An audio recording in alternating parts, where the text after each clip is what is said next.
Agger's View is brought to you by PureMTGO.com and MTGOTraders.com. So we're here with Blue-Black Control. This deck's pretty awesome. It's got some weak matches like Tempered Steel, but it's pretty nice, pretty solid against Caw-Blade. Against some versions you have a good matchup. So let's go over the basics. Mana base is pretty much speaks for itself here. 4 of the main lands, 1 Mystifying Maze because you have enough colored fixing between your basics. The only 5 non-colored are Tectonic Edges and Mystifying Maze, so the maze can do some work late game if you're flooded. Just does work for a land, and that's nice. You got your package of 5 discard in the main deck, additional 3 in the sideboard. You usually don't bring it all in, but some matchups you do, and it's just a way for you to fit the discard to the need. Preordain, as always, this card's insane. I love this card.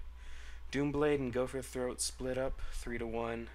Typically, you're not killing black creatures in standard. Most of the time, you're killing artifact creatures or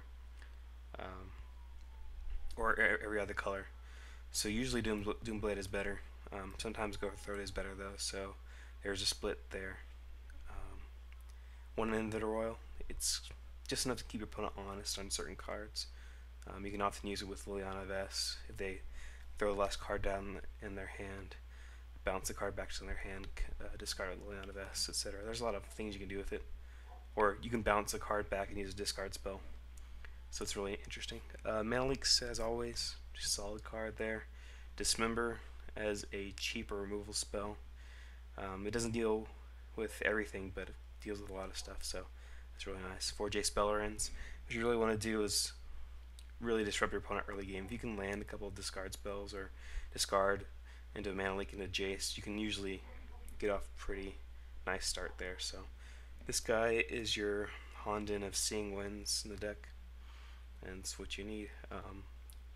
Solemn Simulacrum is a way to jump to your late game. He also buys you time against aggro decks, so he's pretty nice there. Consume the Meek and Black Sun Zenith are your sweepers.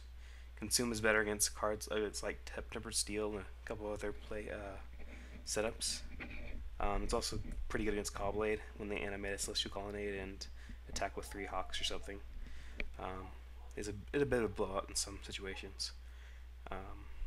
So you have the best finishers in the game here: Grave Titan, Consecrated Sphinx, and Karn. So that's pretty nice. The sideboard's kind of random. I'm not sure what exactly he's doing here, so I'm not going to be the best person to talk about it. I don't know what this Predator's Grasp is here at all for. I mean, if you get into, I guess, in the mirror, I don't even know. In fact, I probably should take it out because I don't have any idea of what he has it here for. I just left it in here for no reason, apparently. Surgical Extraction against those decks that rely on 1 card too much. If you can take that out, then by all means just win the game right there.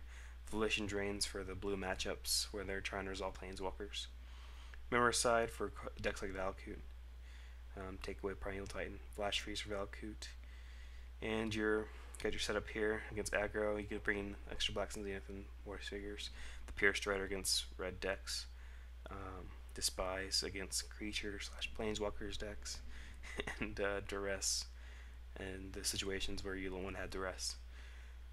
The sideboard probably needs some work, but I didn't change it before the videos, and I still don't know what it should be. It'll take some time for everything to shift out. But this deck is pretty sweet.